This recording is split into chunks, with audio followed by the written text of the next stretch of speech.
So continuing where we took off, I want to get through this chapter. Also, you don't get any jokes; you get your joke in the next chapter. So, hemophilia, we all know what that is, right? That is you don't clot well. So hemophiliacs, minor bleeds can turn into major bleeds. We've talked about that before. Hopefully, it's also something you know. Usually, it's hereditary. It's inherited trait. Okay, males more than females are hemophiliacs.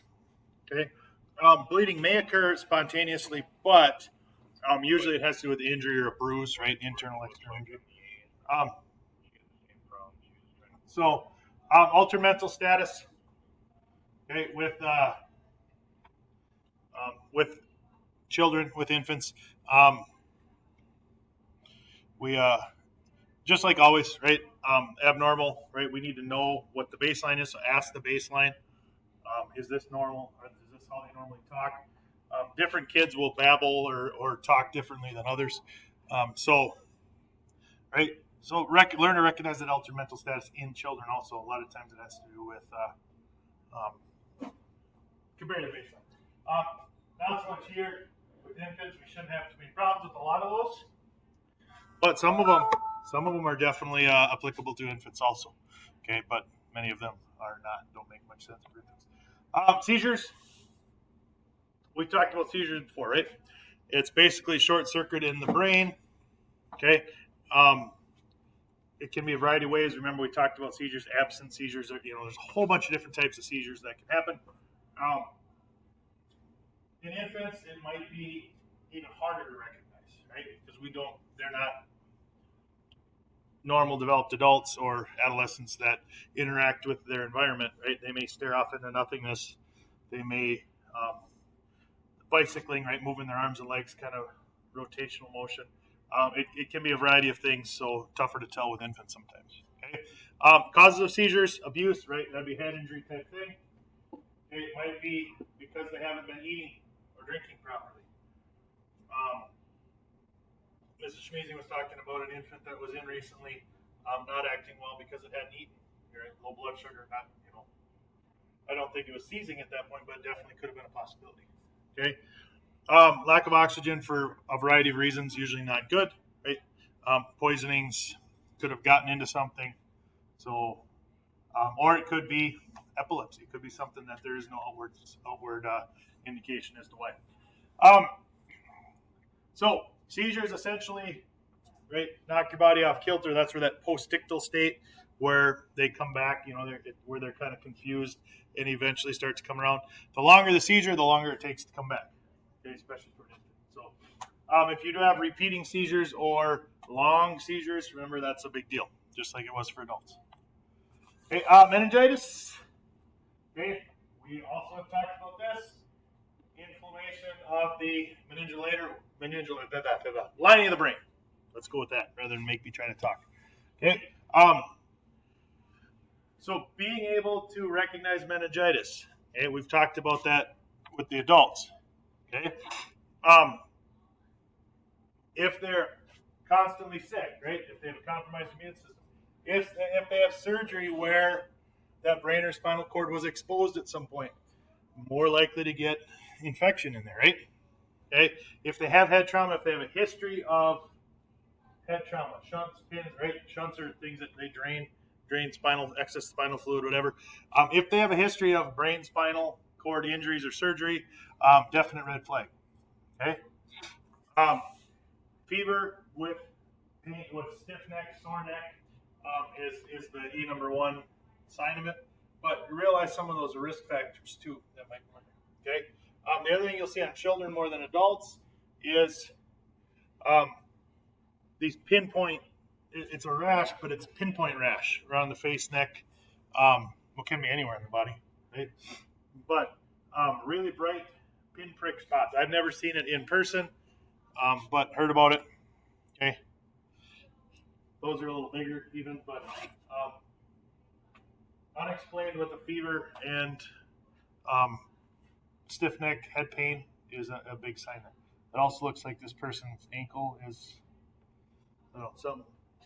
Either they cropped this picture, made it shorter, or something's not right with that person's calf, but could be either. Meningitis contagious, right? standard precautions: mask up, glove up, goggle up, don't touch face, etc. Be very cautious because meningitis is very, very contagious. Um, Abdominal pain, never take it lightly. No, 9 times out of 10 it's going to be gas or something minor, but never take it lightly. We never know for sure, right? We talked about that before. With infants, you never know if they ate something they shouldn't. Right? They got in under the sink. They got into the cleaning supplies. They fell and hit. You never know for sure. So take it seriously. Right? If it's bad enough, they call you for it. Take it seriously. There's a good chance it's nothing, but we don't want to be risking the fact that it might be something. Right? So just be cautious. Okay, appendicitis. Okay, remember there's referred pain with appendicitis and appendicitis, and often the little ones aren't going to be able to indicate exactly where it hurts. So just be aware that abdominal pain, while it is probably nothing, the fact that it can be something serious means treat it seriously. Okay. Poisoning. What do kids do? They put things in their mouth, little ones, right? So that's why for parents it's very important they have things locked. Okay, but also they could get into stuff under the sink. Mom accidentally left the toilet cleaner out, right? Or dad. Just be aware that it could happen. Okay, that's one of those scene safety things. You walk in, you look around. Okay, the cabinet door under the sink is open. Well, what could it be? So be aware of that, and also be alert for signs of abuse or neglect. Right? This kid's able to get into everything because mom and dad are never around paying attention. Right? It does happen more than we like to hope it would happen. Okay. What was it? If we know it's a poisoning, what was it? How much? Where's the bottle? Right? Did they throw it up? Right? What's changed? A lot of times it takes a little while for some of these. You know, if it's a drain cleaner, something really strong, it might start burning right away. Other things it might take a while. So what happened after they took it? Yada yada. Poison control is great, especially if you have the container. Call poison control, right? Google it. It comes up. Call poison control. I shouldn't say that too loud. Might set off my. Well, I don't have Hey Siri, but great resource if they've ingested anything. Okay. Dehydration. We know what dehydration is, right? Okay. A lot of times when they're sick, they have the flu, vomiting, and diarrhea. They're common causes. A number one reason why I made my wife go buy me a case when I had COVID. Go buy me a case of. Well, actually, I had my mom buy it because my wife couldn't go to the store because she was quarantined. But my wife went and got it from her house because I knew that I just keep drinking crap, and it sucked, and I didn't want to, but because I knew that dehydration is a big deal. So infants and children, less fluid in their body, greater risk, right? Makes sense. So be aware of that. Okay. You get in everything from sunken eyes, sunken fontanelles, right? The openings in the skull, right? Where the brain, where the skull hasn't come together yet. The soft spot at the top. To right, dry mucous membranes, right? Overall, looking like crap. Going into shock eventually, hypovolemic shock. So be looking for that. Be aware of that. Might be a reason to get ALS coming for fluids, right? Fevers. Anything above 104 is a fever, right? Below 104, they except in the era of COVID here when everybody's all nervous about stuff. Up above 104 is considered a fever. Rarely life-threatening. Actually, generally, fever is a good thing because the reason your body cranks up the temperature is a lot of these organisms, these bacteria and viruses that are bad for you, can't handle high temperatures, right? So your body cranks it up to try to fight off the bad guys. So it's not necessarily a bad thing. Some people at the first sign of fever will give Tylenol to bring it down. Not always necessary, right? But we'll talk about that a little bit here, right? So it cranks up the heat. You heat and lose more heat, right? Which means you lose energy.